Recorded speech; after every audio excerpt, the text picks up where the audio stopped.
should just say this. Alright, it's time. Ready?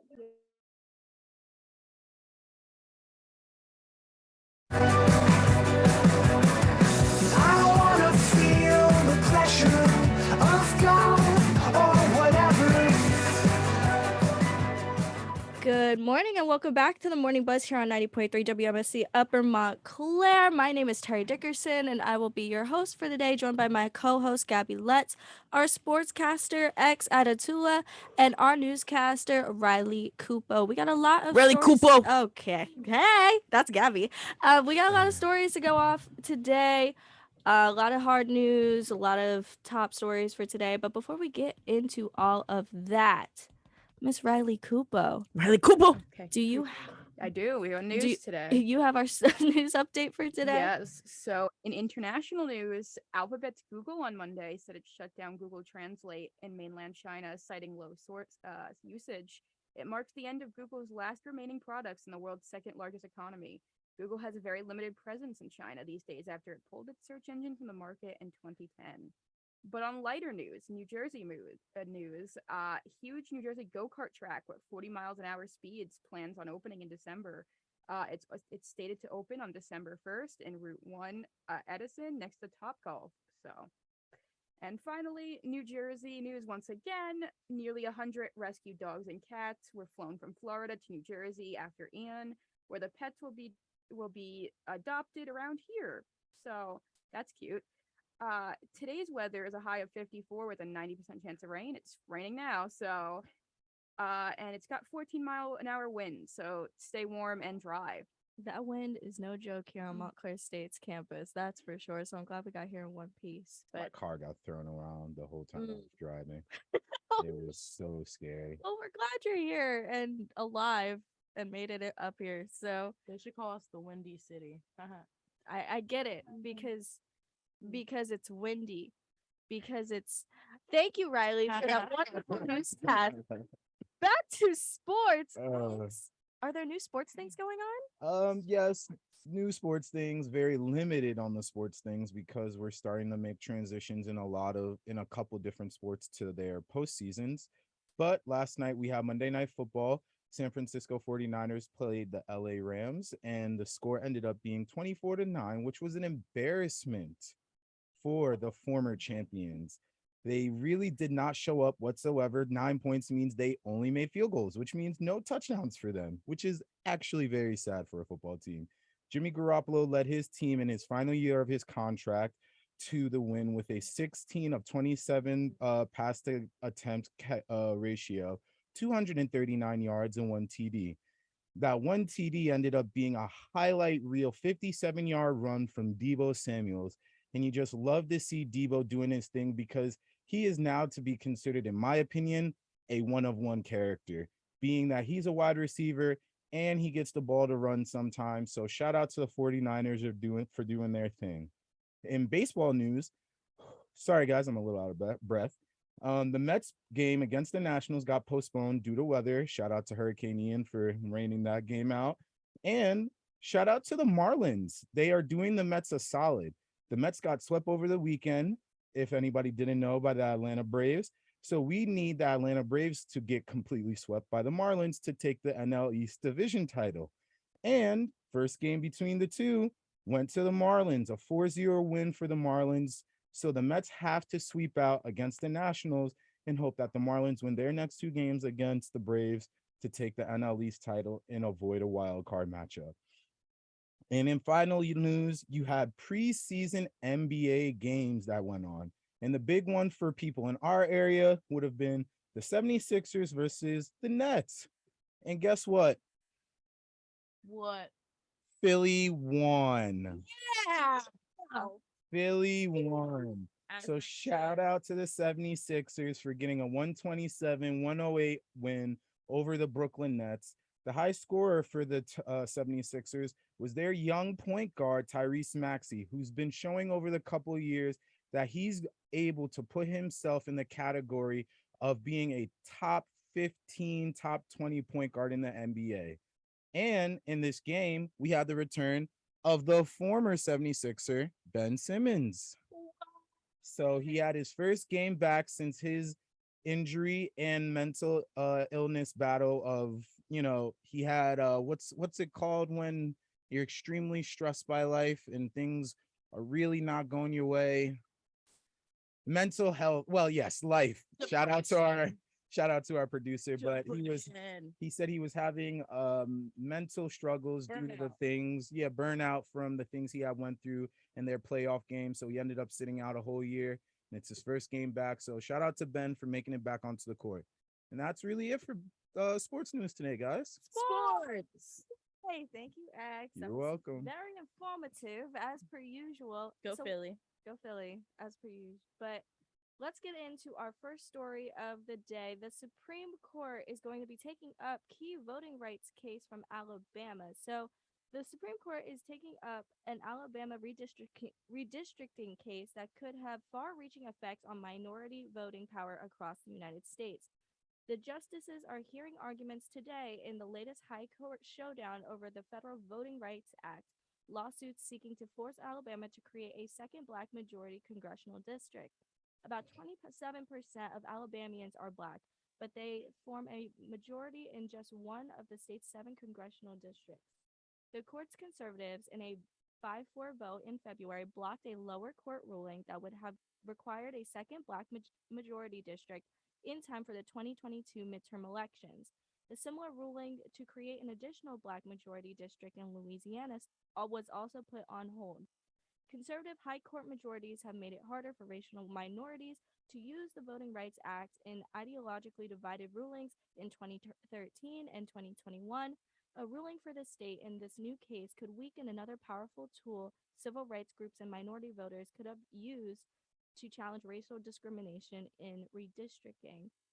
This is really concerning to me that when they're re-looking at this, because historically, I feel like it's relatively common knowledge that, systemic racism is a thing. So if Black individuals in Alabama in particular don't get the fair chance to vote for their leaders as their white counterparts do, obviously that's a concern. That's without representation and without your voice being heard, what gets done. And we say this every single week.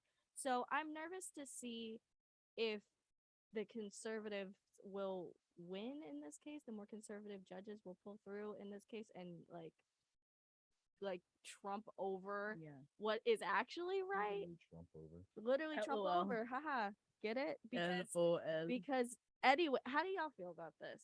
I feel as though, especially in a state like Alabama is very conservative of a state. So for them to get rights in being able to vote for, pardon me, I have a throat problem right now. No, it's not. Been there, done that. Wow, I lost my train of thought. But wow. Do you have it or you want me to pick it up? Pick it up. I got you.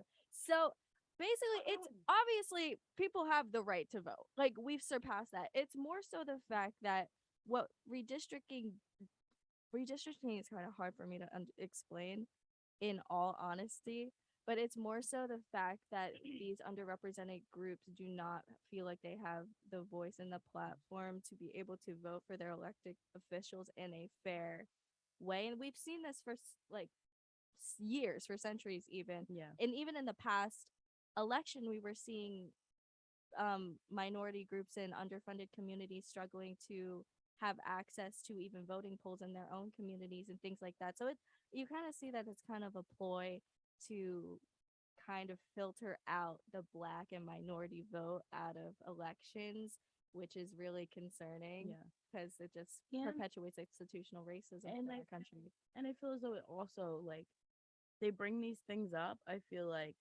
to then cause frustrations within people. I agree. Because we all know that for some odd reason, these conservatives always win. It's frustrating, or they win a lot of the time. Yeah. And I feel like when they know that, they still bring up these cases knowing fully well that the conservatives are going to come and they're going to be like, just kidding. You thought you could get this? You're wrong. And I feel as though it's frustrating that when they get brought up that these people have even a thought. Right. I mean, it's not surprising. I mean, No, as much as I would It's love to unfortunate. say, like, I'm happy to hear that it's being heard, but at the same time, it doesn't surprise me ever. It's very demoralizing as a Black person. I mean, I praise God every day that I live in New Jersey, where we're a very liberal state, but like, this isn't just a us thing either. Like in Brazil, they're having a vote for their president, and the guy Jair Bolsonaro, who is the incumbent running for office, he has people literally saying they will spread blood across the streets for their rights to keep Brazil the same way, against LGBT rights, against same-sex marriages, different things like that. And it's like the religious belief system of certain areas in the world are so strong that people will literally do everything and anything in their power to block any type of progression. Yeah. And that includes here at home. Like Alabama is one of those places. It's a Bible Belt area in the South where their belief system runs everything. It runs literally. everything. Right. Their belief system, you got to stay traditional, stay the same route, and never progress. I agree. So hopefully Miss Ketanji Brown and our own Supreme Court obviously I feel like she's gonna advocate for the Black community, but hopefully she's not left high and dry and we can get a second congressional for the Black community, because with 20% of Alabamians being Black, that representation matters more than people really understand. It's a large representation. Exactly. But moving on into our second story, Gabby, what's going on in North Korea? All right, good old North Korea. They said they're sending missiles, and they did send missiles soaring over Japan in escalation. North Korea fired an intermediate range ballistic missile over Japan for the first time in 5 years, forcing Japan to issue evacuation notices and suspend trains. It was the most significant missile test by North Korea since January. Japan and South Korea both called security meetings to discuss the launch. The Japanese Prime Minister's office said at least one missile fired from North Korea flew over Japan and was believed to have landed in the Pacific Ocean. Japanese authorities alerted residents in the northeastern regions to evacuate to shelters in the first J alert since 2017, when North Korea fired a Hwasong 12 missile over Japan in its previous provocative run of weapons tests. Trains were suspended in Hokkaido and Amori. Please tell me did I pronounce that right? Yes. I think so, Wow. Not you. Regions until the government issues a subsequent notice that the North Korean missile appeared to have landed into the Pacific. North Korea, once again, Behave yourself. you need to behave, because what's going on? If I lose the anime because Just of like them, Just like Dr. Oz needs to behave. Yeah, we all know Dr. Oz from his TV show, but he's been up to some pretty dark things as of lately, discussing things. So Dr. Oz conducted experiments that killed 329 dogs and 31 pigs. So more Not on my this, Dr. people. Mehmet Oz, the GOP Senate candidate in Pennsylvania, has for nearly 2 decades been dogged by rumors of past animal abuse. The New Jersey celebrity doctor was once a principal investigator at a Columbia University lab. Jezebel reported conducted research that led to the deaths of 329 dogs. The outlet surveyed 75 of Oz's studies published between 1989 and 2010, also finding that 31 pigs were killed in 2 other experiments, while 661 rabbits and rodents were killed in 38 more studies. In May 2004, while Oz was a professor at Columbia's medical school, the university paid a $2,000 federal fine for alleged violations of the Animal Welfare Act tied to his research. Earlier this year, the Daily Beast reported that Columbia quietly cut ties with Oz. It was not immediately clear how many animals Oz interacted with or may have directly mistreated, but a whistleblower and veterinarian Catherine Delorto told a Philadelphia outlet last month, quote, when your name is on the experiment and the way the experiment is designed inflicts such cruelty to these animals by design, there's a problem. Ooh, really dark stuff. That's really awful. Really and bad. Those poor pigs, my people. Gabby. Yeah, my people. Okay, Enough. pigs are my spirit animals, but that's okay. You know Because what? you know what? In New York, Awful New Jersey. segue. I know. Look, I'm not always the best In at segues. So what's going on in New York and New Jersey? I don't know. Let me tell you. Let me tell you what's going on in New York. Okay. All right.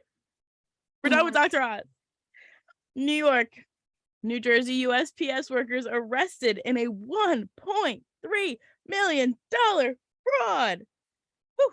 Identity theft scheme. According to the Department of Justice, 2 U.S. postal workers from New York and 1 from New Jersey have been arrested in a $1.3 million fraud and identity theft scheme. According to News 12 New Jersey, the Justice Department accuses the postal employees and civilian accomplices of stealing credit cards in the mail. The DOJ says that the credit cards were then used at a variety of high-end retail stores in Brooklyn, Manhattan, and New Jersey. 5 other individuals involved in the fraud and identity theft scheme still remain at large. Does this mean that my package was truly never delivered? I'm still missing my jeans. Months later. From where? Hollister. My They mom took my them to mom the mailed them to scheme. me because they got delivered to home. Well, And then she mailed them to me through USPS. And they have yet to be found. that's really unfortunate. Thank you It's so much. $60 down the drain. Ooh. The next story is, will Gabby ever get her G's? We'll find out after the break here on the Morning Buzz. Stay tuned.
Es tan verde y tú te paras a mirar.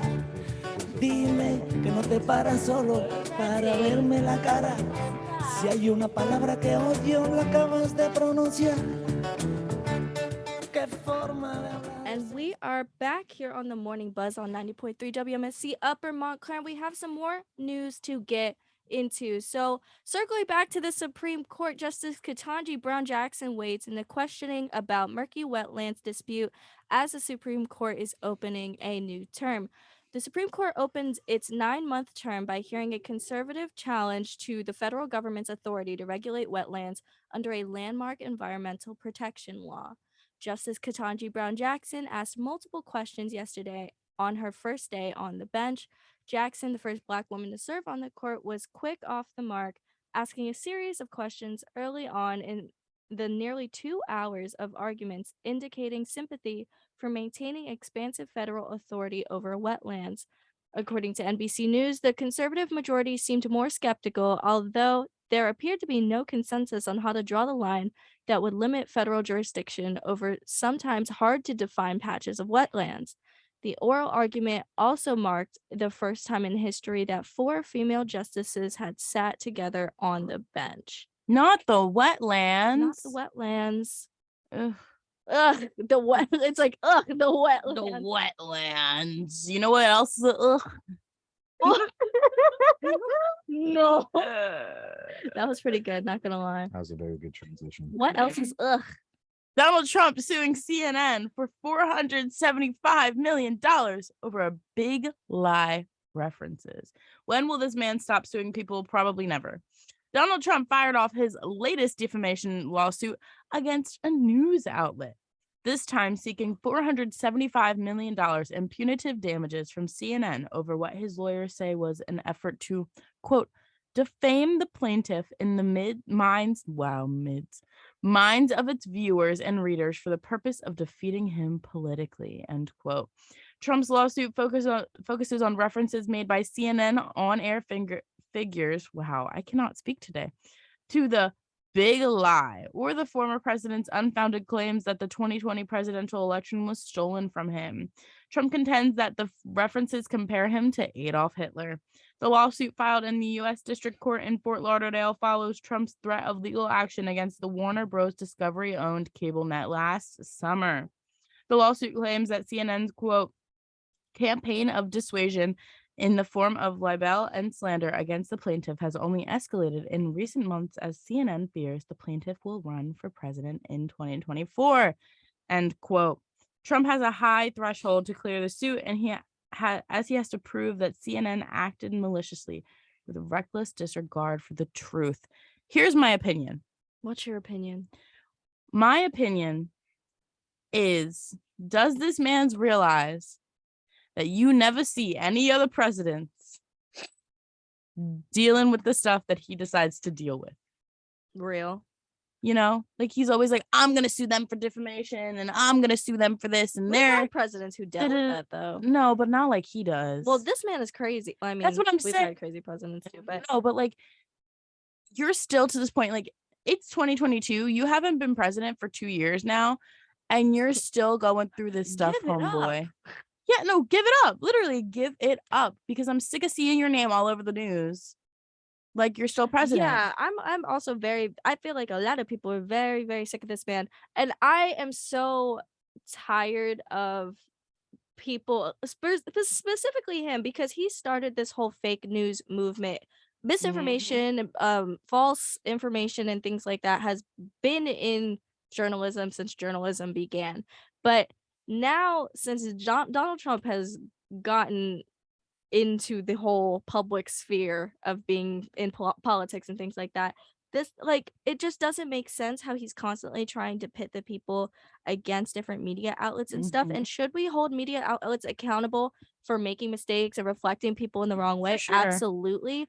But it's been clear, and it's been continuously clear, that Donald Trump has used his platform to weaponize his money and his platform to pit the people, or his people, mind you, against media outlets, and constantly feel like media is out to damage, Exactly. to convert, to just disinform constantly. And I arguably do agree that CNN is more of a biased source. You could say the same about Fox. For sure. Like- So we don't see Biden going and suing Fox for Exactly. big lie references, and that they lied on his name so many times. I feel like the whole thing is to at least influence his followers, Trump's followers, to feel that the entire country is against them. Maybe ideologically, a lot of people don't agree with Trump supporters, but I think where the harmfulness comes out of this is that they are so aggressive as a group of people to where it puts other people at risk for their safety, and it puts our country at safety because we are constantly divided. We're pretty much in a populist state at this point where it's like, if you're either with us or against us, we can't get along now because of the past couple of years. Yeah. So just seeing another lawsuit, another complaint from Trump or like Trump's lackeys as well, that, oh, you're reflecting Trump along, they're comparing him to Hitler and things like that. And it's just like, let me correct myself. If CNN is making sensationalized statements about an individual, like I said, they should be held accountable. But we've seen this trend from Donald Trump where he's constantly coming at media outlets for quite literally just pointing out things that he's done wrong as well. Exactly. It's a double-edged Mhm. sword. You can come at somebody for maybe saying a statement that wasn't necessarily true in terms of calling him Adolf Hitler. Like, that's a lot, I would agree. Mhm. But I also feel like, the guy isn't that great. And when he does not great stuff, people report on it, and he doesn't like that. Exactly. So, And I feel like when he does things like this, it just splits us more as a country because, his supporters are still very much his supporters. And he claims he's running again in 2024. So politically, he's still keeping us split. And though he's not like the only thing that keeps us split as a country, when he does things like this, like, it does split us again. And because it brings him back into light and it brings the conversation back into light. And just when you think, we're all getting along again or starting to in the slightest, it's like LOL. No, because he does a thing and it splits us again with opinions. And I'm waiting to see the evidence that he like the story says, he has a high threshold to clear in terms of actually getting this lawsuit to work out. So let's see what evidence he wants to bring up during this lawsuit that actually, quote unquote, proves that he's been defamed. Mr. Mans is still dealing with the FBI. Like, come on now. Let's be real. Like, all get his over dirty yourself. laundry has been airing out. Yeah, like weekend. you're worried about big lie references that were probably said 2 years ago, and you got bigger problems to deal with. Like, we talk about your big lies, Mr. Man. How about that? But I digress. We have a little bit more of a positive story to get into, which I am glad to report on because I love theater. So Me too. the theater kids are in the studio today. So in the Montclair area, theater is back. And of course, never really left, but live performances were tricky during the pandemic. Even though everyone tried, there were Zoom performances, sometimes even interactive Zooms. The Zoom squares turned into pieces of set. Theater companies experimented with a lot of what they had at their disposal. There were socially distanced performances where audience members sat in bubble circles that were socially distanced from those in other circles. And at the Shakespeare Theater of New Jersey, the circles were drawn in chalk on the grass. There were performances in masks. There were performances where the audience was masked and the performers were not, and vice versa. But for fall 2022, traditional live theater is alive with a passion. All over Montclair and surrounding areas, companies are jumping into performances that include the audience, surround the audience, and welcome the audience back into the theater. The Vanguard Theater Company, a professional theater company that opened its Bloomfield Avenue home last year, is partnering with A Taste of Downtown Montclair for its first show, The Spitfire Grill, on October 15th. Come hungry if you want. Hungry food. The show is about a young woman fresh out of prison who wants to make a fresh start and help save a restaurant. I am so excited for live theater. I mean, many if you know us in person, me and Gabi love theater in particular. So this is just really such a new start, I feel like, to the theater world, especially coming out of the pandemic. did you watch any Zoom performances of live theater when you were? I know many of us who were chronically online during that time saw the Remy the Ratatouille. Ratatouille. I saw the Ratatouille, but that was about it. Honestly, it really made me sad during the pandemic. Well, during the pandemic and all that stuff, because I wasn't seeing theater, like I wasn't going to the theater and seeing shows, and that's something I love to do. So it was very difficult for me, and theater is very difficult to do with masks, period. Right. Because I mean, a big thing of theater is one, singing and that, or like speaking, like, Singing, speaking, interacting with another, and touching one using your another. facial expressions. Exactly. And And you that's know like a how whole some big actors, thing. they be like, when they speak, they kind of spit a little bit too. So it's like not Mhm. very COVID safe in terms of Yeah, live performances. But exactly. it's just so refreshing to be in a space where COVID is so different to where we're like seeing normalcy quite literally come back into our spaces. And I saw 2 Broadway shows this semester alone. I was so happy to, just I'm because jealous. I missed that part of myself so much during the pandemic. And even seeing shows on campus, last year or last semester, Yeah. even I saw some productions on Montclair State's campus. What did I see? I saw the Trial of Judas Iscariot or something like that. I'm getting Okay. the name wrong. And then I saw The Big Meal, and there was like 2 stark differences, because I saw Judas Iscariot in the fall semester and then I saw The Big Meal in the spring.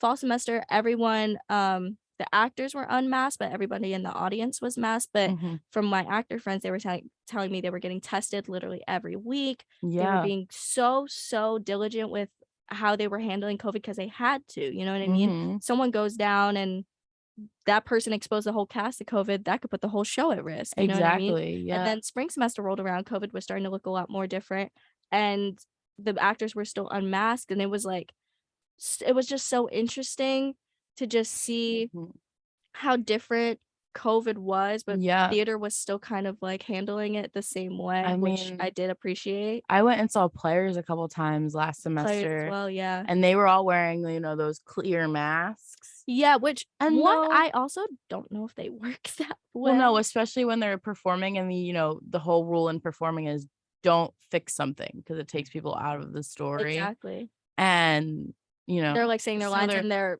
mask is like, their like face shield is like falling off, and it's like it's not doing anything other than distracting me. Exactly. And you know, but I mean, I get why they did it, but we also had to do we had to do what we had to do. They had to do what they had to do.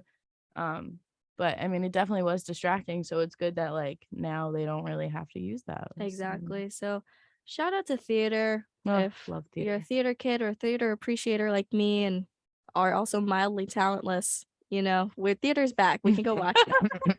We can see it. The audience seats are warm and ready for us. Hey, theater takes some real talent, though. Oh, Gee. for sure It does. I will say that. I mean, if I wasn't an athlete, I'd probably be on a stage when I I was see that. younger. Yeah, I see definitely that. probably would have been on a stage, but I was You definitely know, on stage. being an audience member takes a lot too. Like, you know, my Yeah. pockets. Make his pockets hurt. While I contemplate buying tickets to another show, we're gonna go on a quick little break here on the Morning Buzz, and we will be back with more for you. Stay tuned.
Welcome back to the Morning Buzz here on Wow. 90.3. We got some more stuff to get into, obviously, because it's the Morning Buzz and that's what we do. We talk about stuff. So, Gabby, I Yeah. heard something's going on with Miss Kim K. Kim K always. Always. There's always something going on with them. SEC charges Kim Kardashian for unlawfully touting. Touting. Mhm. I don't know. Crypto on her Instagram account.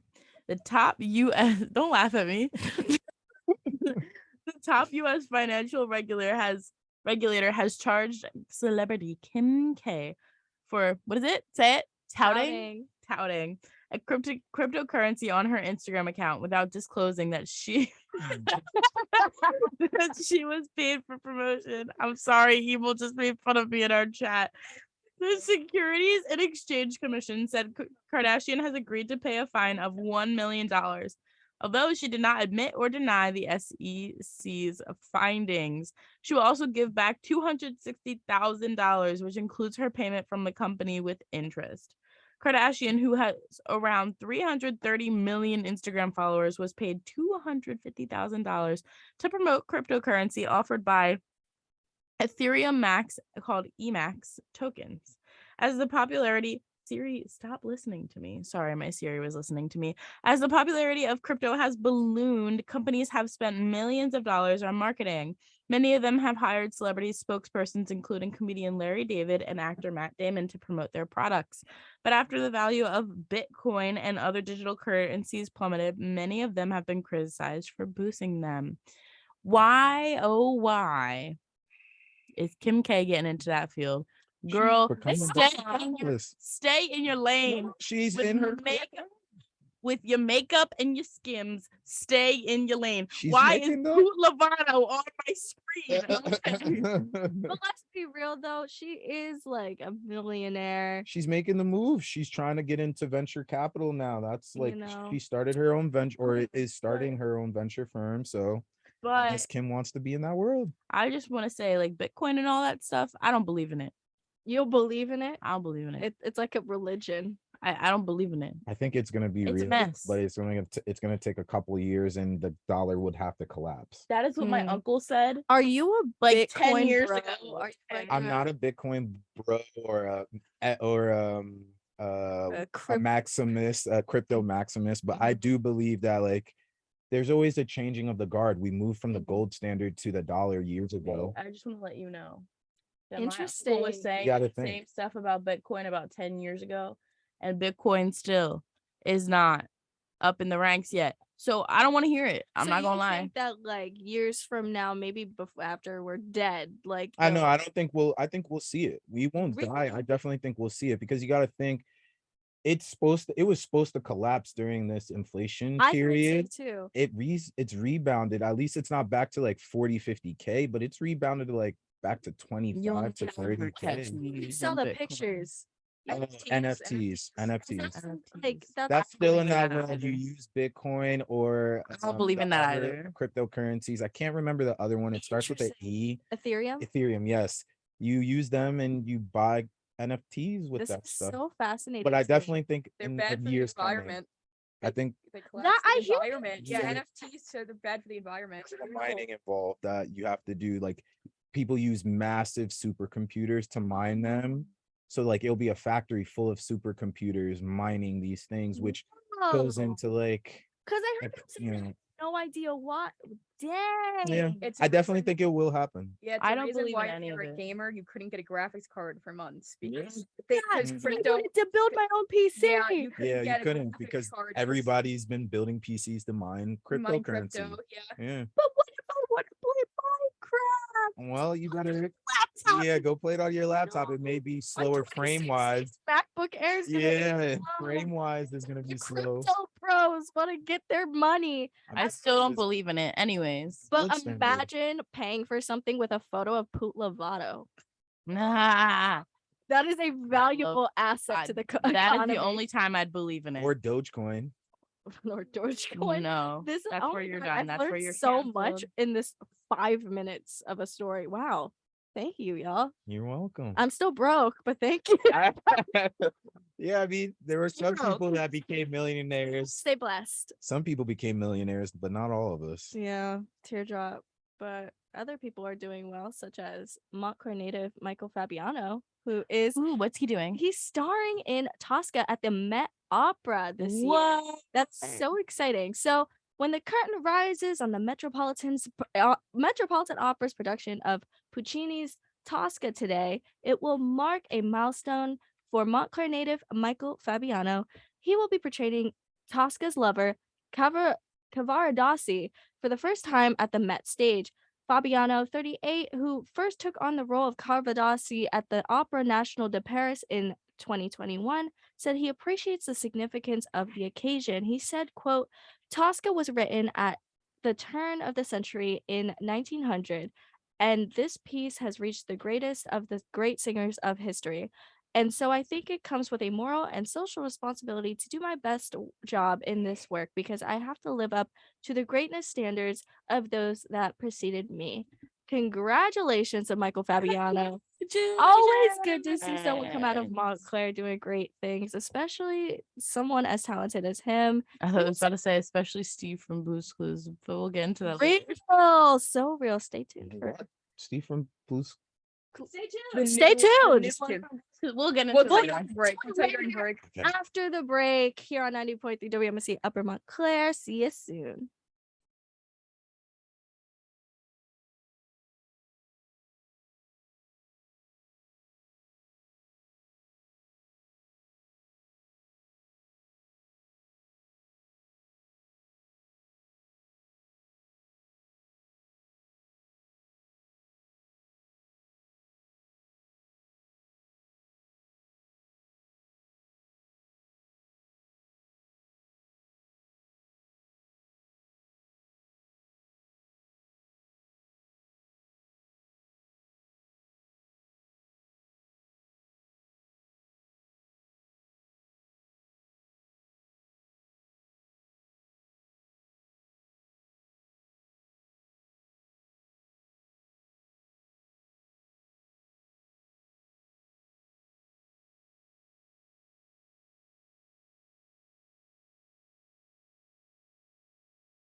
Sorry, Facebook. Hi, we're back here on the Morning Buzz. I was doing so good.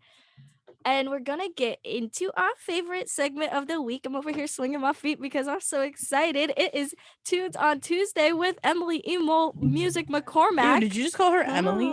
Yeah, I got to call her by full government. No, her real name is It's Carmen. Carmen. Actually, Today my name it's is Carmen today? Her real name is Emo. Shout out to Carmen. Carmen Emo. Can we have McCormack. context? Why- Jody can confirm that it's Emo. Yeah, I was actually born emo. We're born emo. Mhm. On your government. But anyway, tis I, Emo McCormack, here to deliver information about the tunes of the Tuesday. Are you guys ready? I hope you are. So excited. Tunes on Tuesday is our weekly new music show curated by the music team here at WMSC. This week's interview is with Florida native Brigida, interviewed by our Wednesday Buzz newscaster, Aiden Ivers. Brigida's music career started finding musical inspirations early on, including the likes of Nashville's country songwriter Bobby Braddock. Around the age of 13, she formed a musical duo with her older brother and had the opportunity to work with Braddock through some family connections. She speaks about her musical career developing in Nashville despite not being a country-only writer, and talks about being signed by her first label just out of high school at the age of 19. Brigida worked with Quinn Lewis and had a hand in writing DJ Rehab's How You Been, which reached over 10 million streams on Spotify. She claims this is the start of her point in her pop career. She reflects on her journey performing an original song, Be Somebody, on NBC's songwriting competition show, Songland, in Los Angeles. She performed in front of OneRepublic and developed her songs while on the show, making it a career-changing experience. She talks about her intentions in lyric writing and going into detail about her messages behind her most recent single, Mad, including touching upon topics of jealousy. Brigitte plans on releasing a single per month for the remainder of the year, so we can look forward to much more from her soon. Music from Brigitte, Yet to Bloom, Joe P, and Dummy, and more on Tunes on Tuesday, which airs at 2 and 6 p.m. on WMSC. You can listen in for new music and good vibes. And if you missed last week's episode, no need to worry. All episodes of the show are available on our website, WMSCradio.com. It is officially season 3 of Tunes on Tuesday. Very exciting, my friends. Thank you so much, Emo. This is nice. I saw a little bit of what's going on with this Brigitte lady, and like she's really, really interesting. Brigitte. Thank That's you. a really cool name. Yes. So Yeah. this is more of like a country vibe, you would say? So I think she's actually straying from a country vibe. So she's Okay. in Nashville, and she says in the interview too, you would expect most artists that are based in Nashville or the surrounding area would be country, but she's kind of geared more towards like a pop direction. Interesting. But you never know what could come up. You know, if there's a lot of Nashville. country influences around you, there could be some elements of it. That's Women- Yeehaw. Emo, would you say it's like something similar to like Taylor Swift? How Taylor was, came out as like a country-ish artist and then moved towards pop, or It I'm sounds not like Brigitte's like sure. pop from the grip, no? Yeah, I think so. I think like just the people that she's been influenced by are kind of country based. But her music for herself is more towards pop. But I will say also the image that we had, like the promotional picture, first of all, it kind of looks like a stock image, but it's like I really but I could see Taylor Swift taking the exact same photo, similar vibes, I agree. visually. Yeah. Very true. And if you guys are interested, I do have a discussion topic for today. I love a good discussion Ooh, topic. love it. So Brigitte was part of NBC's songwriting competition show, Songland. What are the kind of competition shows that you guys watch? Oh, Ooh. I love The Ooh. Voice. Or Voice used is to love The good. Voice. Mhm. Me and the roommates last night were watching The Masked Singer. That's what I'm getting Ooh. more interested in the Masked Singer. I haven't think- caught up. I think the one chickie is Amber Riley, and I'm sticking by that I think theory. so too. I saw a clip of it on TikTok. I think that's Amber. You can't. I know not that think. voice from a mile Oh, away. for sure. How about y'all? X, what do you- Easy. I don't watch too much TV unless it's sports and news, but as a family, back in the good old days, we sat down and watched American Idol. Really? American And we would literally, as a family, would watch, especially like the beginning when it was the bad talents prior to everybody getting Very their true. golden ticket. Yeah. As a family, we were very entertained by like American Idol. We had a kid in my high school that tried out for American Idol and made it past like the first 1 or 2 rounds. You have some interesting people from your high school. Yeah, went to school. Halsey. Went to school at Halsey, and shout out to my best friend Adrian Sharp. He's a singer, and he was the one that tried out for American Idol. That's awesome. Our football coach made him sing in front of us after we got the news. That's embarrassing. Yeah. Miss Riley Cooper. My biggest flex is I used to watch a lot of Cake Boss, and I met the entire family. I went there and I met the entire family, and that's like my biggest flex of the century. Oh, I love that. What? You know what show I really, really like? You just What? made me think of like the like cooking baking shows. Nailed It.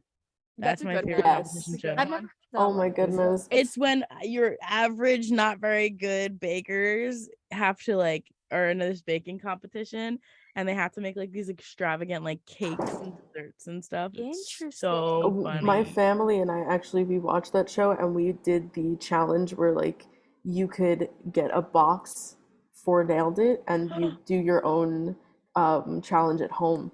I And we had love to do that. like sea creatures. I'll have to send you guys a photo later. Oh my Plaster it goodness. on the website of these really interesting looking crab and sharks. I want to do that. For That sounds me, really good. I think the show that I watched the most, one, when I was super, super young, it was American Idol. And like all of those really bad performances, I still watch them on YouTube in a compilation sometimes. But I think the thing that really had me like gripped was America's Got Talent. I would always watch that as a kid with my mom. Hi, Mom. I know you're watching me. I know you're there. But we would always watch it, and it was always such a cute experience because like as a kid used to love to sing, and my mom would always be like, you could be up there as like a 6-year-old singing like a little song on the thing, and I was just like, no, Mom, that's so embarrassing. Now I'm kind of wishing I did it. Hey, I feel you. My mom made me, and before we moved out of the hood to Warren County, I was a part of the gospel choir. I knew you were gonna say it. And I was a part of multiple McDonald's Gospel Fest as a kid. McDonald's Gospel Fest. McDonald's used to have a competition back in the hood where they would let gospel choirs compete against each other, and we would literally, as choirs, sing. It would be a sing-off, basically, like what's that movie called? Pitch Perfect. Literally like Pitch Perfect without like the dancing and routines, but like we had a hood Pitch Perfect going on. But yeah, I was a tenor for the longest time, and I've seen Sister Act. Yeah. Joyful. Basically. Never mind. Basically. But yeah, I was a part of the gospel choir as a kid growing up. I did choir probably up until my freshman or sophomore year of high school. Then I quit to play sports and played the saxophone. And to do our sports casts and things. You're on the sports world. Yeah. I wish I was good at dancing, and I wish I was famous because I would love to be on Dancing with the Stars. You could still be I thought on you were it, gonna say Gabi. Dance Moms, and I was gonna No, but I do love Dance Moms. Abby Lee. Shout out to Abby Lee. No, I wish I was famous, and I wish I could dance slightly so I could do Dancing with the Stars because I love Dancing with the Stars. We're gonna What become else I famous love? to get her on Dancing with the Stars. That's real. Make me famous. You know what else I love? 90.3 WMSC Upper Montclair. And I love that we are in our second hour. Our super fun, messy, really interesting hour. So, as per usual, we start our second hour off with our news updates and our sports updates. Riley Kupo, are you out there? Riley Kupo. Yes, What's I'm going here. on in the world? All right. So we're back. Alphabet's Google on Monday said it shut down the Google Translate service in mainland China, citing low usage. Its mark ends one of Google's last remaining products in the second world's largest economy. Man, Google has a very limited presence in China these days after it pulled its search engine from the market in 2010. And in New Jersey news, huge New Jersey go-kart track with 40 miles an hour speeds plans to open in December. The complex is slated to open in early December on Route 1, South Edison, next to Talfgolf. And nearly 100 rescue cats were flown from Florida to New Jersey after Ian, where pets were displaced during the hurricane, and they'll be put up for adoptions around here. And today's weather is a high of 54 with a 90% chance of rain. Not sure if it's still raining, but and a 14-mile-an-hour wind. So stay warm and dry. Hopefully it's not still raining. Thank you for that news update, Riley. Yesterday. I know. October 3rd. He asked me the date. Shout out to Mean Girls. It's October 3rd. Actually, it's October 4th. Yeah. Thanks. But there's Double also jinx. another October 3rd in the anime world. Full too. Metal Alchemist. Full Metal Yes. Alchemist. Riley Kupo and I are now best friends for life. Nerds. What a bunch It's all of good. You know what else nerds. is nerdy? Sports. I don't know. I think it is. I don't know. The way I take it, it's nerdy. Well, what's going on, nerd? Well, I set myself up for that one. We had Monday Night Football last night, and it was a huge snore fest. It was as boring as it possibly could get for most people. And watching the defending champs play against the 49ers, the defending champs being the Los Angeles Rams. And let me tell you, the Rams did not show up to play, but the Niners defense, they did show up to play. They came and pitched a game-winning shutout, only giving up 9 points, which is just 3 field goals, 1 per quarter. The game ended up being a 24-9 win for the 49ers. And the star of the game was Deebo Samuels, who showed last night he is a one-of-one player. His stat line was remarkable, going 115 yards off of only 6 catches, people. 6 catches, 115 yards, and one massive highlight reel 57-yard touchdown that if you haven't seen and you're not busy and you have the availability, take a look, because he made like 5 dudes miss tackles in that game. In baseball news, the Mets game against the Nationals was postponed due to the rain, which was probably the remnants of Hurricane Ian moving in on us. It is raining now. But if you're a Mets fan, the series you want to pay attention to right now would be the Marlins against the Braves, because the Mets need the Marlins to sweep the Braves, because we got swept over the weekend by the Braves, and we need to sweep the Nationals to find a way to win the NL East division title and not end up in a wild card matchup. And shout out to the Marlins, because they did start off the 3-game series with a 4-0 win. So thank you to the Marlins. And even though I don't want to, but I had to be reminded by the great mother of our good co-host, Gabi, the Phillies. Congratulations to you guys for making it to the playoffs yesterday. Woo! With a big 3-0 win over the Astros, who cheat. So they deserve that loss. LOL. And in NBA news, the NBA season has started for the preseason only, but the preseason has started for NBA teams. And the big game that really matters to us in the tri-state area would have been the Nets versus the Sixers. And also, in more depressing news, the Sixers won. So Philly is probably like on fire right now, because you got 2 wins back to back. Of course. 127 win over a 108 win of the Nets. So shout out to all Philly fans, whether it be in baseball or basketball. Or all of the above. All of the above, because I'm pretty sure your Eagles are still undefeated right now. I'm sure they are. Yep, they are. So, and then also in final news for MSU, the field hockey team will be playing today against Keene University. Kane University, I apologize. And then our women's volleyball team will also be playing against NJ City University. Both games at 7:00. If you're available, and if you're not busy, and if you really want to, come support our ladies. Go get those W, girls. Eat it up. Go Red Hawks! Let's go, Red Hawks. Go Birds! Wow. Do we not have a bird like effect sound? I think The sound effects are Lara's point. Like Lara's. Oh my god, I summoned her. yeah, She's gonna find the birds. the bird effect. The squaw. Birds of bourgeois work for the bourgeoisie. I feel like we should have the perfect one, because you guys do know the sounds you hear in movies of bald eagles. That's like really scary. That's really the sound, which is not a bald eagle. Bald eagles don't sound like that. Those are Red Hawks. Well, we are Red Hawks. I know, that's what I'm saying. Like in movies, they voice over bald eagles. Isn't that weird? That is weird. Then what does I a feel bald like eagle sound like? It's kind of pathetic. Yeah, it's very pathetic. It really, no, it's like a cluck. It's almost like a chicken cluck. Yeah. It's a cluck. Yeah, it's a real cluck. That's So iconic. to make That America look, describes America, doesn't it? yeah, to make us look tougher, we went and voiced over our national bird. Squaw. Anyways, moving on, we're gonna start this second hour a little differently. We're gonna talk about something and then segue into our new segment. So 2 days ago, I think on the 3rd, on the 3rd, YouTuber Dream revealed his face, and people have been really, really mean about it and really cruel about it. So Minecraft gamer Dream finally revealed his face after 3 years of anonymously streaming to his 30 million YouTube subscribers.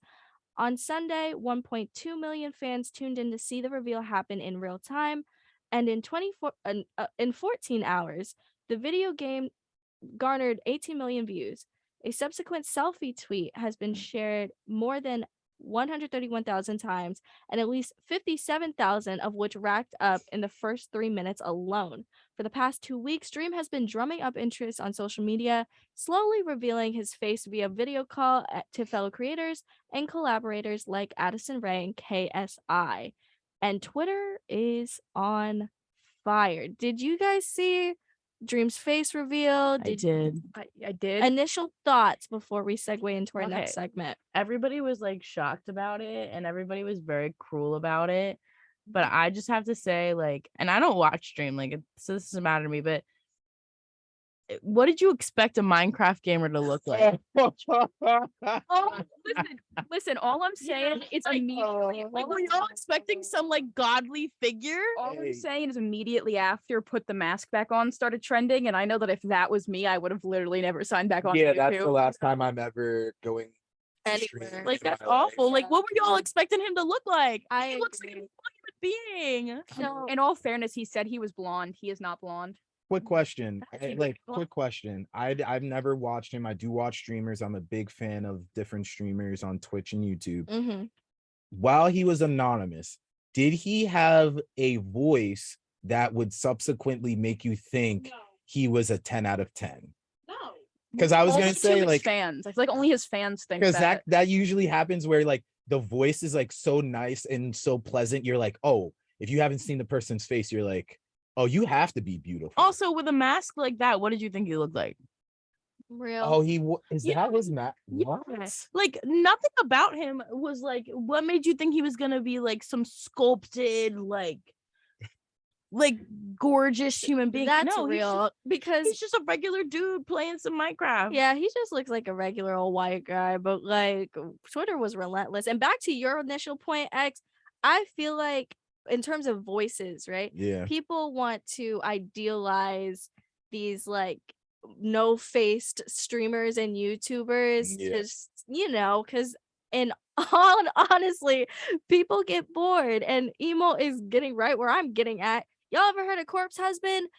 That means Mhm. that man's voice is, it's pretty nice to say the least. I just know that man is terrified to face reveal after Dream Let It Go. Oh yeah. Anybody, Ever doing it? any person that's like does it that may not have the full self-confidence in themselves to be like super attractive, they're never face revealing ever again. Because the internet is relentless. The internet is relentless, and everyone is so mean on the internet. And like, in all honesty, and like, poor Corpse Husband in particular has such bad anxiety. If you're actually a fan, like, if you're a fan of him and you watch his streams, you know how he's transparent about his health and his mental health too.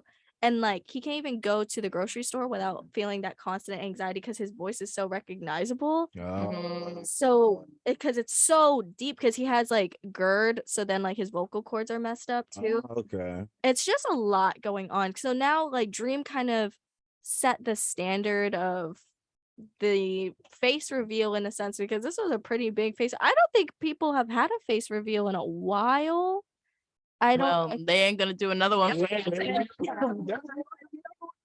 for sure. So I feel bad for Dream, but this also segues into our next segment. We're gonna Yes. try something out. Twitter users can be mean, but they can also be very funny. And Meme land. we're gonna go through our Twitter feeds right now, Gabi and I, For and a whoever else. Twitter free for all. Yeah. I got one. Can I have You go ahead. Wait, go ahead. let's do a I quick have two PSA. tweets. We do not condone bullying here at 90.3 WFC No. Upper Montclair at all. These are just super happy, funny things that we're seeing on Tweets. our feed. Yes. What are people Okay. saying about Dream? So, I'm not reading about Dream right now, but let me tell you. So I have two tweets in a row that both involve biting, and it very much relates to Oh my in a goodness. row, and it very much relates to our beautiful producer Lara Sicardi. So the first tweet I see is, "If we date, I'ma bite you. I don't care." That's what the tweet said. Okay. And then the second tweet is, "She's so pretty, I just want to bite her." And I don't know why they're both one right after the other, but biting What for if they're affection together? is great. Maybe they are. Wait, and both of their pictures, hold on. Both of their pictures are like Timmy Eerily Turner s- vibe Eerily pictures. similar. Yeah. It's the same person. Laura, do Maybe. you have two burner accounts? Oh, oh. This is way too deafening over there. It's not silent very often except for today. We got you. Oh, I got some Twitter stuff. Two things. So one, funny. It maybe Uh-huh. depending on how you feel about it. Not too bad, but I saw a tweet. It's more taking a shot at the NFL for putting one of our one of the football players that got a back-to-back concussions Oh. onto the field. Someone tweeted that the NFL would have put JFK back in the motorcade after what happened to him, taking shots at the NFL. Holy. Oh, No, Touch- no, Oh, that's so- no. I have one more thing. I have one more I thing mean, no. to end this off. no, I have one. Oh, let me say one. So, a classmate of mine tweeted yesterday that social media was so toxic today, parentheses, National Boyfriend Day. And I thought that was really funny, me fully being in a relationship, but regardless. It's okay. Your boyfriend's handsome. Shout out to him. Nice looking guy. I saw a Nice tweet. looking guy. I saw a tweet earlier. I saw a tweet earlier that was like, when are y'all gonna realize y'all's boyfriends are ugly? Ooh. Ooh. Not me. Twitter is relentless. It really Twitter is. is relentless. Okay, wait, this one's a funny tweet. Ready? Swimming is so embarrassing. Everyone can see you want to be alive. Ooh. Oh my God. I think that's funny. Someone said, my girl took me to a dog park talking about go play with your friends. Oh my God. I'm telling you, man, like Twitter is relentless. I can't say enough. We don't condone any bullying though. Throwing that This is PSA funny. back out. It's not. Oh, Producer Laura. Plagiarism? Girl, I found your whole lesson plan on Quizlet. That's true though. That is Yeah. That's very true. that is very true. You know, Wow. that's crazy. I love this. Oh, this is one that I saw earlier, and I think it's still relatable. And I already read it out to the group, but I'm gonna read it again. All hot girls have stomach issues and sleep with stuffed animals. I do both of those. Does that mean I'm hot? You know, yeah. I mean that if that is the standard, That must be the standard. Mhm. Do you have another one, Lara? So this one, oh my God, this one account is really just giving me life right now. Men be like, your smile is so beautiful, and then proceed to wipe it off your face. Oh, That is so real. That is so I found one. Somebody, it's not funny, but it's more of a realistic tweet. They said, "Money won't leave you undelivered for 2 days." By the way, Oh That's true. Mm. This one was from yesterday, and it said National Boyfriend Day today, and I don't know which one to post. I just saw that one. oh my goodness! Ooh. Shout out to people that are really working it out there in the dating world. If you can spare me one date, please, I can use one. Yo. Hey, yo. Why That was a perfect. Yeah, why must a perfect. funny person, me, have to work for a living? I feel that. Why must we suffer Why? as hot people, as hot girls? If a man tells a joke and it's funny, I'll wait until I get home to laugh. Wow. I mean, that's as a guy, I could definitely say when you're mad at your girl, you just like that wasn't that funny. And you turn to the side and you're like, that was And you actually do a pretty little funny. chuckle, Yeah. yeah. I know our listeners can't see this, but someone said, "Get me off this plane," and the whole plane wing is just patched with duct tape. Oh, I have seen that. I've I've seen seen that. that. American, more like Spirit. Like that's fully Spirit, and the whole wing just has patches and patches of duct tape. I'm looking at a tweet here, and it's for all my Africans out there, there's a very good meme picture of like an adult actor that has I think he has like the dwarfism disease, where so he looks like a child even though he's an adult. So the meme is like 6-year-old me and my cousin arguing. My cousin, we're not cousins anymore. And the meme is him like crying with his hand in his face and his hand on his head. Have you guys ever gotten into arguments with your relatives or siblings to the point where you guys are just like, I don't want to be related to you anymore? I was the youngest, so it never really happened. I'm also an only often. child. Oh, I'm sorry, Terry. No, I'm fine. I'm great. Terry's like, Announcement. Christmas is I'm- awesome. Real. Honestly, Yeah. I get my own space. Thank you, Mom. Fabulous. Thank you, Mom. I have an announcement. What? Good morning, ladies in disappointment. Oh. It's like, yep, break time. Good tweet. Break time. a good tweet. Oh That my was a goodness. good tweet. Oh my goodness. I'm trying to find another one to say.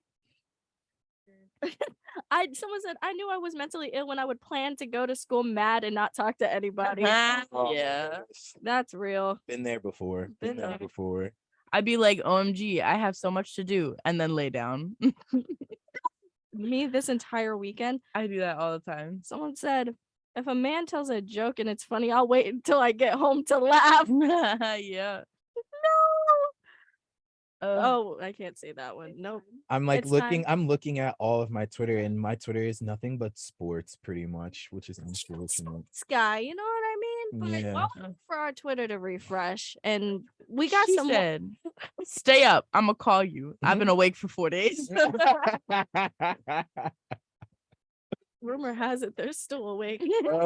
It's been a month. Just waiting on that text. And I call. love Twitter. But we are gonna go on a super short break so we can keep the lights on here at the Morning Buzz. We will be back with some more stories very soon.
Ugh, sorry, Zoom.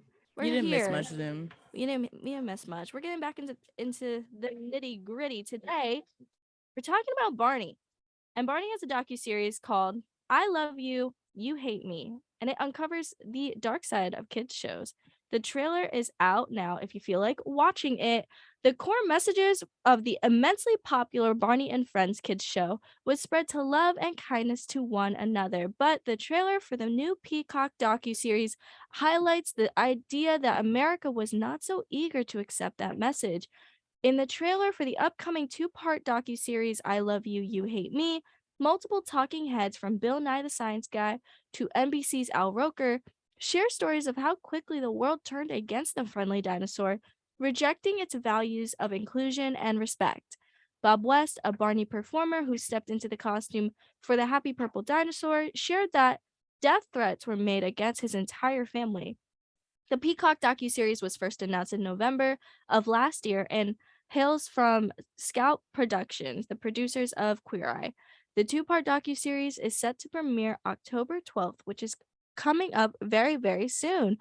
How do y'all feel about this? I kind of vaguely knew that people didn't really like Barney, but I didn't know it was to the extent of making a docuseries about it. I feel like there was I thought there s- was like problems with like on set. I Yeah. I heard like vague things. I don't know too much about that. I know there was like this like quote unquote nursery rhyme like circling around like a spoof of the intro song, like I love you, you love me. And then it went on to have like very graphic lyrics, lyrics that we cannot say on air, but I didn't think it was this bad. Do you guys have no. any similar experiences? I didn't realize that people hated Barney like that. I know. I didn't like I mean, I knew people were like scared of the Well- purple monster dinosaur thing, but like I think the only rumors I heard growing up were like involving drug problems. Yes. With the people I that heard a were lot in about this. that, Yeah, yeah. I heard a lot about that growing up. But like, not that older, Barney but- was getting like death threats and everything. Yeah. that. I feel like it kind of happened. Not that it's good by any means, but I feel like that's kind of expected if people don't already accept the love and positivity message. I'm not surprised with the death threats. People send death threats for no reason nowadays. But That's this true. is just really interesting. I do want to see the docuseries just because I feel like being when you're a kid, and especially we were all super super young in the early 2000s, like we see things as adults that we wouldn't have normally seen as a kid. So I'm wondering if Mhm. we're gonna have those like aha moments watching this docuseries, like, oh my gosh, that happened and I didn't even notice. Yeah. I heard people talking about it, I didn't even know. So I'm really interested in watching this. I do so. really want to watch it as somebody who was a big Barney fan. Yeah, me too. I had a little Barney plush when you press the hand. I had like like the a song. I had a little like chair that was Barney. Wow, I've seen the chair. I wanted the chair as a Mhm. kid. Aw. I had that. Well, that'll be out very soon, October 12th, if you want to go check it out. But moving on, we have some really tragic news for One tragedy to another. one tragedy to another for sure. If you're a This BuzzFeed one- fan, This one, not even if you're a BuzzFeed fan, if you're a Try Guys fan, you don't even have to be a Try Guys fan at this point to know what's going on. But if you are a Try Guys fan, you're probably very disappointed Stop in it. Ned Fulmer, which me too. So the Try Guys last night had released a video explaining what had happened as Ned Fulmer is no longer working with the Try Guys. So if you don't know who the Try Guys are, they're a comedy group on YouTube. They originally worked for BuzzFeed, and then they had moved away from BuzzFeed, and they make their own videos. They are a company, and they try things and they do things like that. They shared a video statement yesterday evening. I know this because I watched it myself, addressing its recent decision to cut ties with ex-member Ned Fulmer, because he had admitted to engaging in a quote consensual workplace affair and was subject of an internal investigation. Now, this is a problem because Ned's whole personality trait was his wife. My wife and kids, my wife and wife. kids. And he had an affair with one of their employees. Mind you, Ned was one of the owners of the company. So that was his employee, not just his coworker.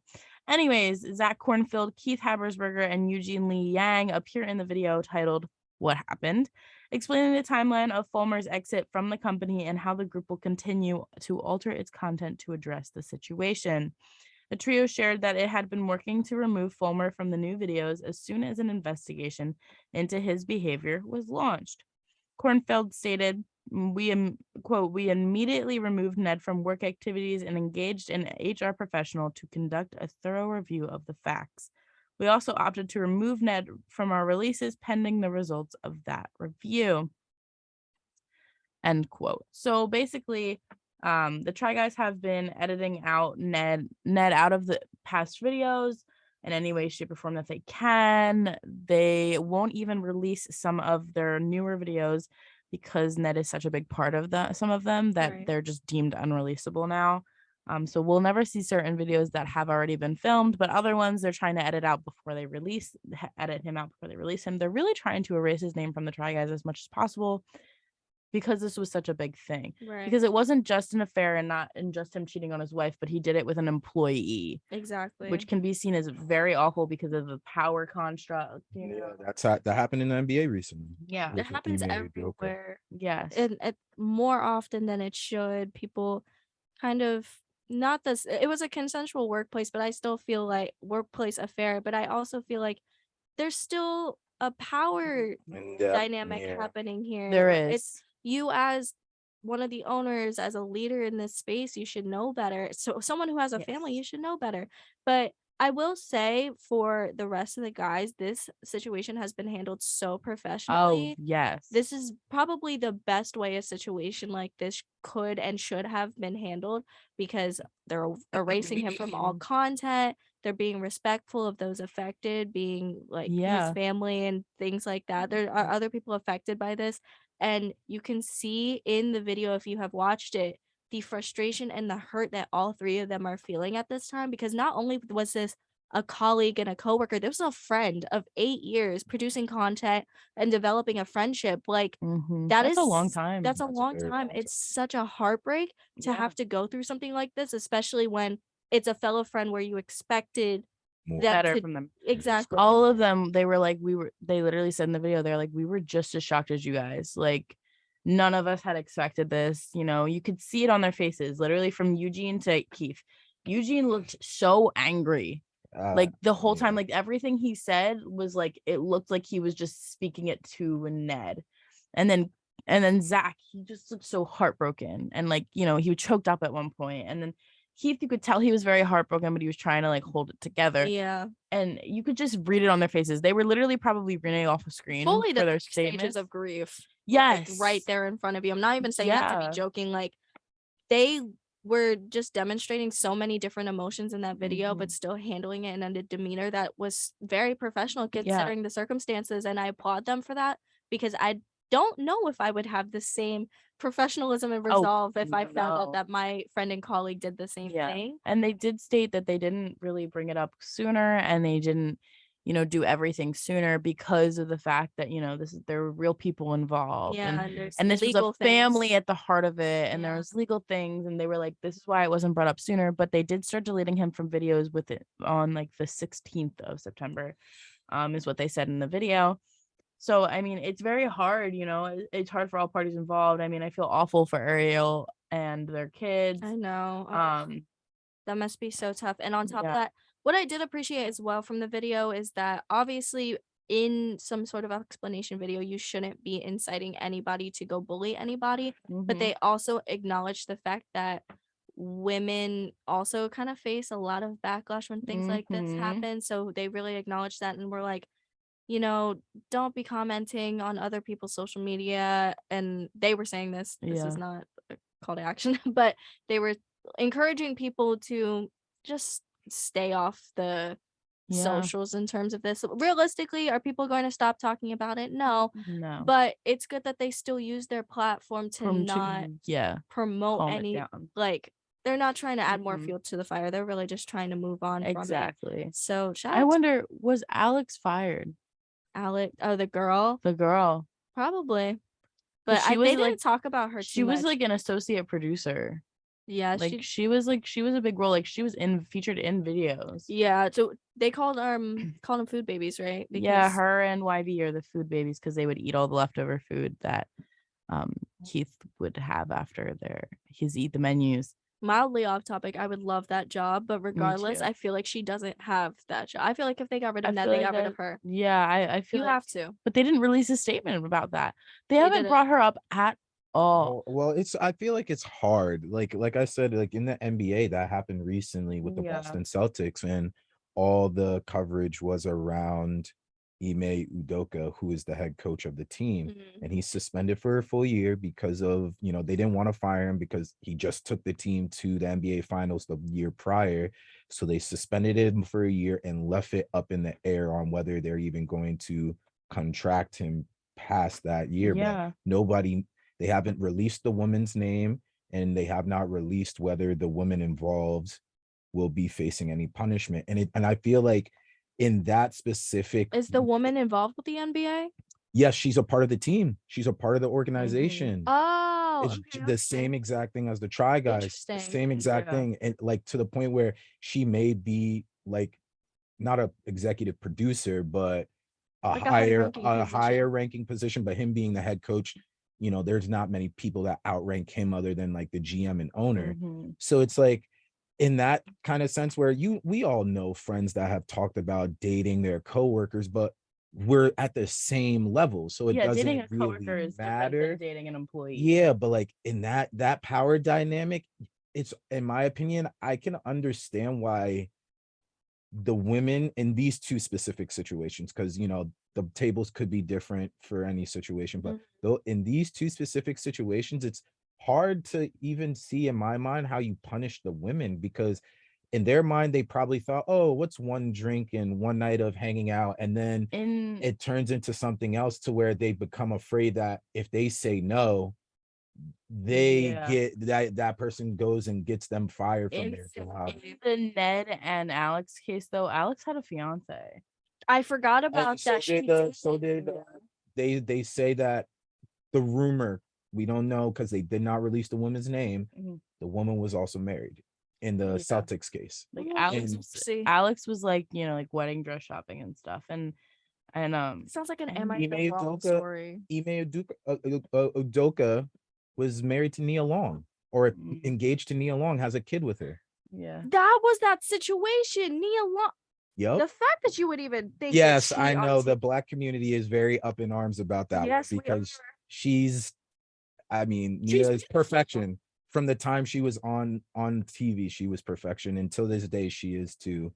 But like, that power dynamic is ridiculous, and you got to understand that. You have to. Yeah, You and have to. it's unprofessional. It's just not a good look. And also, like, people, I feel like if you engage in that type of relationship, it's hard to take you seriously as a leader, I think, because like I think you should prioritize the things you're working on in your workspace before an office romance. And people glamorize office romances all the time. I know people on Wattpad do it all the time, It's all like over our fan fiction girlies do it all the time. Yeah. But realistically, you need to prioritize what you're doing in the workplace and the content and the production that you're working out, because this, like, it hurts people, especially if it's who you're upsetting affecting at her. every single level. You're affecting your wife, you're affecting your kids, you're affecting your friends, your coworkers, like you're affecting your whole company, you're affecting your own life. Exactly. He literally got fired. Like he doesn't have a job right now. Like I think the problem also is these two men probably were thinking, it can't happen to me. I'm not going to get in trouble. Exactly. Yeah. They were not thinking anything past, I'm not getting caught, or even if I got caught, I'm not going to get in that much trouble. When you go out in public, knowing you're a whole like you have fans and you go out in public and you do what you do out in public, of course someone's going to see you, of course someone's going to find out, and of course they're going to tell everybody else. Exactly. That's what, remember when Anthony Ramos, he's one of the stars of Hamilton, he cheated on Jazz and got caught at a club with another woman. So it just, I don't understand the mentality of people who do what they do. No, I don't really get don't. it. Because it's just so disheartening as like just a bystander Mhm. to see people just throw away the things that they've built up Yeah. and to not take into consideration the people. Like, I just, especially, it just frustrates me. Ned specifically, he has made having a wife and kids his entire Higher personality. personality. So now it's just, was that ever real? Obviously, what you see on social media is superficial, but it's, he always seems so excited about his Exactly. relationship and his family. So it's like, how much of that was even true? When did it start to go downhill? Why did you want to do this? I want Ned to release a statement. Mm-hmm. So I will say this. I think I said it last time when we had a conversation involving Adam Levine and what he did. The problem is that when I will say specifically for men, but for any person, when you have the ability to have options, that's where these things happen. You don't Why always do see you it, think that is? because think about it this way. Imagine you're just a normal person that you're 22.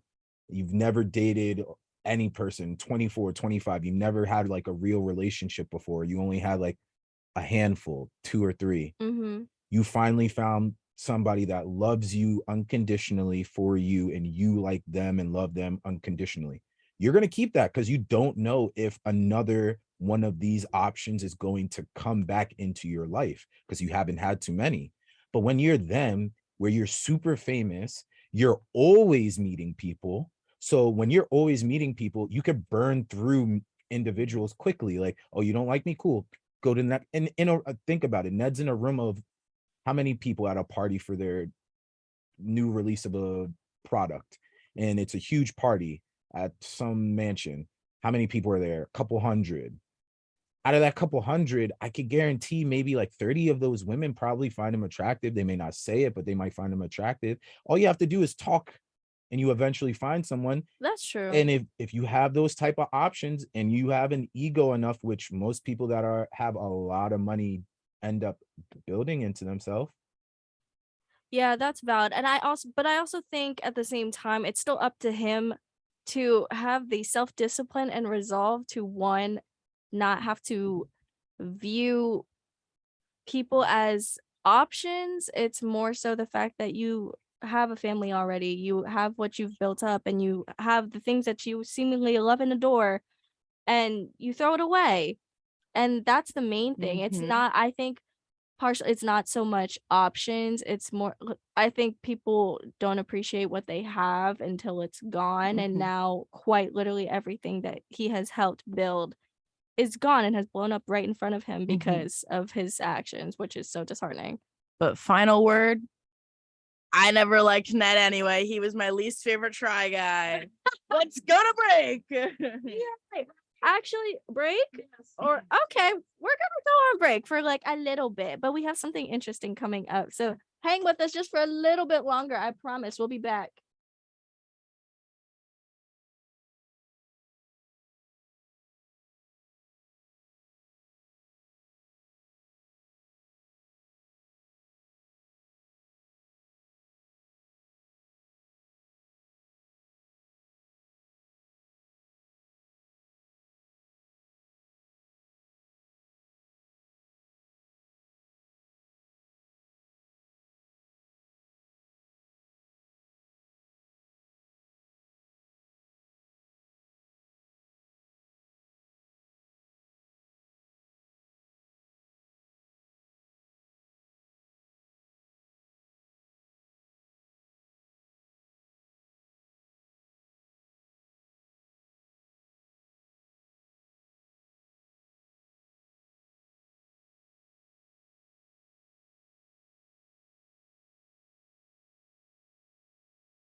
And we are back here on the Morning Buzz on 90.3 WMSC Upper Montclair. We are going to sort of end our show today, but we're going to end with an interview with Amir Issa, interview conducted by our lovely other producer, Isaiah Ramirez. But we're going to play this. We're going to end our show. We're going to say goodbye because we're going to miss you all so much. Everyone say bye. Bye. That's for us today on the Tuesday Buzz here on 90.3. But here's an interview with Amir Issa done by Isaiah right now. Welcome back, everyone, to the Morning Buzz, and we have an exclusive interview with the one and only Amir Issa. Sir, Thank you. To the Morning Buzz. We love having you on the show today. Thank you for the presentation and thank you for inviting me. I'm Of happy. course. I'm happy, really. Montclair State University. I want to thank Teresa Fiore and all the university. Are you enjoying your stay so far? Everything's good, except the weather. It's kind of cold here, right? Yeah. It's not the first time for me. Oh, okay. Yeah. I love New York with rain, with sun, winter, summer. I love this city. Yeah. Really. It's beautiful. Now, getting right into things, rap is often thought of as just like music, and you've been able to showcase how rap can also be considered education, and you talk about that in your book. And excuse my pronunciation, I'm going to try. I'm not Italian, but I'll give it my best shot. Educación rap. Was Yeah, that pretty perfect. good? Pretty Perfect, good? bro. Okay. Perfect. So I would love to hear more details about that because you also have done workshops in schools, prisons, and colleges around the world. So how have you been Yeah. able to showcase that?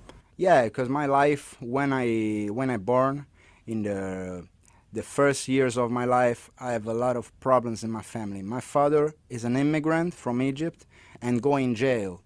I have a lot of problem, and my reaction is the silence. The first time I listen rap music, I start to tell. I start to writing, and now I want to make this. I'm an example for the young generation in Italy living life like me. Yeah, son of immigrants, people from the poor family. Yeah. Now, very quickly, you touched upon that, how you started listening to rap music as you were growing up. And on one of your recent albums, you have a song titled Puff Daddy. And Yeah. I'm curious to know what other inspirations, because I'm sure he had a big influence on you, but it Yeah. seems like 90s rap was really big on you. The 90s era influenced me a lot. When I start to listen hip-hop music without internet, without social media, in the first years of the 90s, 92, 93, my friends sometimes travel around the world and go back with the mixtapes, in cassette tapes. And I listen to hip-hop from Nas, Jay-Z, Notorious B.I.G. I love the East Coast rap, really. It's great. My inspiration, maybe my favorite rapper is Nas, because I trying to translate lyrics when I'm a kid and know the difference. The Nas, for me, it's like a poet. Talk about the neighborhood, the family, and inspired me a lot. Yeah, really. and Nas was a really great storyteller, and he's Yeah. really able to kind of transcend into multi-cultures across the world, too, Yeah. which I think is very special.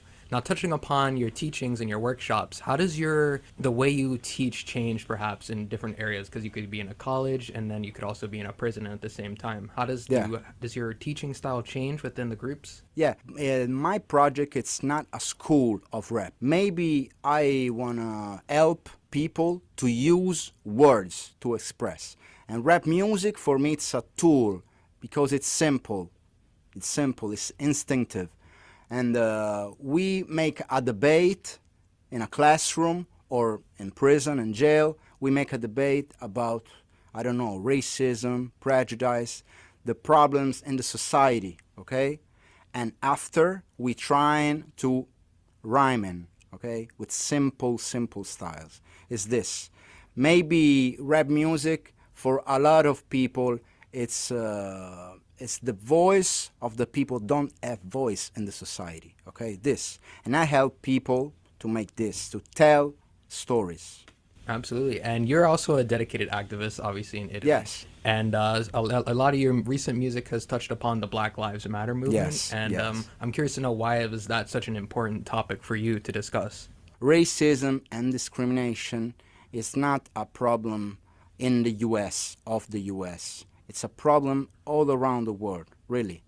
And when, for example, George Floyd's death inspired me and a lot of people around the world, the Black Lives Matter movement, when protest in the streets, we all around the world watch and inspired. And for example, I react with music, only with music. My fighting, my war is with music, with words, not with guns, with weapons, okay? My weapons is the words. And I trying to help. For example, I write a song called Non Respiro, okay, in collaboration with Davide Shorty and David Blank, my friends, singer and rapper. The Black Lives Matter movement now inspired a lot the people around the world, but it's not official. It's not official movement. For example, in Italy now exists Black Lives Matter Rome, Black Lives Matter Milano, Black Lives Matter Bologna, and we trying to help the society to change and better, okay? Live together without prejudice, without racism. I grew up in Italy, and when I grew up in Italy, not a lot of people like me, son of immigrants with different face, different color of skin, and for me it's hard to grow up. And now I want help, because now the situation changed. A lot of kids in schools, middle of a classroom, half of a classroom now in Italy, it's son of immigrants, and I want help these kids, okay? Absolutely. That's a great story. Now, I saw something that was pretty curious to me, and it's very interesting, is that you've also worked on the movie Shalal. Yeah, Shallah, Shallah? yeah, Okay. Shallah. You know, I'm getting better Yeah, with the your pronounce Italian. is All good, right, bro. okay. It's good. No, but so you worked on that, and I'm curious to know, how is that working on like a movie production? Yes. Maybe the first movie in Italy with rap music from the start to the end. The director, it's a famous director in Italy called Francesco Bruni. The son of Francesco Bruni, it's my listeners, okay? My fans, listen my music. And the father listen my song called Questa è Roma. This is Rome, one of my classic songs. And call me and want only this song at the start, only this song. When I meet, talk about the movie, and trying to create other song, the title track, and now I'm maybe the only rapper in Italy create a soundtrack, entire soundtrack. And with this experience, I go also in a Venice Film Festival. It's a famous film festival in Italy. It's I'm proud about this, because when I start to writing my rhymes in a small room without my father in jail, but I dream every day. I dream and fight for my dreams. As And you I'm should. proud. I mean, I'm curious to know then, when you first saw the movie, what was that internal emotional feeling that Wow. you had? Bro, it's crazy, because in the past, I write rhymes about my life, okay? And it's different when you create music for other people, okay? Pay you and, for example, look this and write rhymes. Look this scene of the movie and write rhymes. It's a new experience for me, but I'm lucky, bro. I'm lucky because the movie, it's a good story. It's a story about a father and a son. And when I write the songs, I have my son, okay? And I involved in the movie, okay?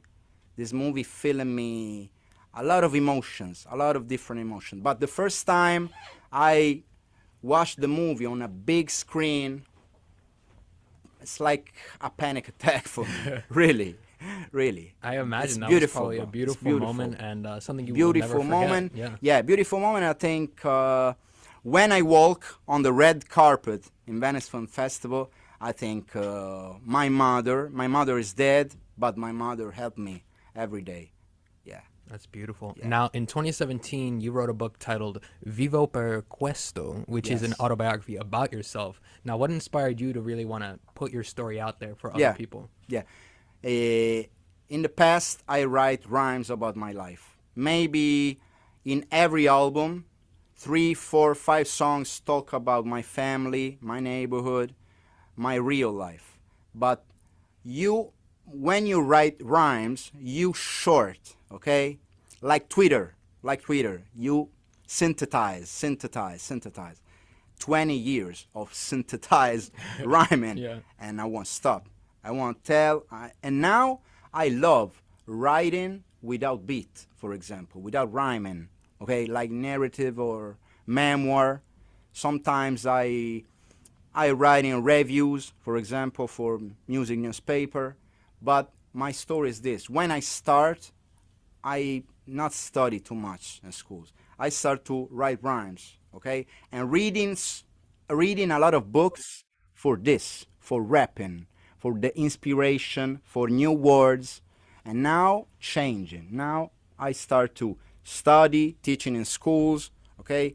Maybe rap music really saved my life, and now I wanna give back to the hip hop community and to the society and to the people. And I write 2 books. The first book is Vivo per Questo. It's autobiographical book. Talk about my life, my father, my son, the hip hop scene in Italy, the first experience around the world with my work. Yeah.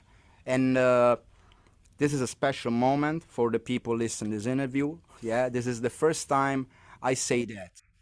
The Vivo per Questo book now is translated, and maybe in the first months of the next year, 2023, is put out in the US, translated Wow. in English. Yeah. That's huge. Yeah, Congratulations, by the way. Yeah, That's a big thank deal. you, bro. Now, very quickly, you touched upon this in a lot of your work, but you view rap as therapy. And for me, I didn't realize that until I was a little bit older, whereas like I was really using those things as a form to escape and to really kind of understand what my environment was and how I was a little bit different from the people around me. And rap was kind of that little savior there. Rap and hip hop had a huge impact on me. And I'm curious to know, was that something you believe in? And Yeah, what does that truly mean to you?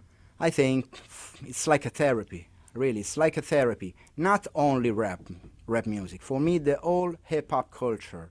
For example, when I'm a kid, I start to writing on the wall, graffiti art, okay, or break dancing. Why? Because I'm fear about tell stories, okay? Because I don't want tell when I'm a kid. I don't want tell to the society, my father in jail. I have a lot of problems, but with graffiti art, for example, I express myself without words, and I'm part of a community. With breakdancing, it's the same thing, because hip-hop culture don't judge you, okay? The society judge you, and the society judge you. For example, you black, or you gay, or your difference, it's obstacles in the society. In the hip-hop, it's different, totally different. In the hip-hop judge only about the style, okay? The competition, it's only about the style. And this is, for me, it's saved me, really. It's my new family, hip-hop community, not only in Italy, all around the world. When I travel in the world, for example, I meet Razel. I meet Razel today in Montclair State University, and for me, it's like meet my people from my family. Hip-hop community, hip-hop family. Saved me, really. Yeah, I mean, I think it saved millions of people across Yeah, the world. millions of people. Yeah. Now, this Friday is World College Radio Day, which is something very huge here we do at WMSC, and our theme is Voices for Peace. Now, what does that word peace mean to you? Yeah. Peace, for me, it's like a home. When you're feeling at home, you're in peace, really. And the home, it's not the buildings. Maybe it's a metaphor, okay? This. Now, lastly, where could we find more information about yourself, and where could we also maybe stream your music? Yeah. On my Spotify profile, Amir Issa, I have my entire discography, and in every social media, every day, I put out my new information for new concerts. But for music, especially Spotify, on my profile, entire discography, Spotify.com, Amir Issa. Yeah, and on YouTube, all my video on my channel, YouTube channel, Amir Issa. It's simple. Yeah. Awesome. And I've been listening to some of your stuff, and Yeah. now I would love to know if you'd be able to perform a little bit of a cappella for us Yeah. here. Yeah. Take it away then. Nato in Italia, Amir scritto sulla sabbia. Prendi il mio nome e lo traduci principe d'Arabia. Una voce che strilla, da Roma fino a Taba, in questa società fredda cerco aria più calda. Figlio dell'amore del cuore di 2 persone, un mix di sangue, culture, razze e religione. Sto qui come portavoce, scendo in missione contro la disperazione che affligge troppe persone. Seconda generazione, guardo mio figlio e la terza, te provi a sfiorarlo, ti salta la testa. Non lo capisci che hai trovato la ricchezza, noi pietre preziose in mezzo a tutta sta monnezza.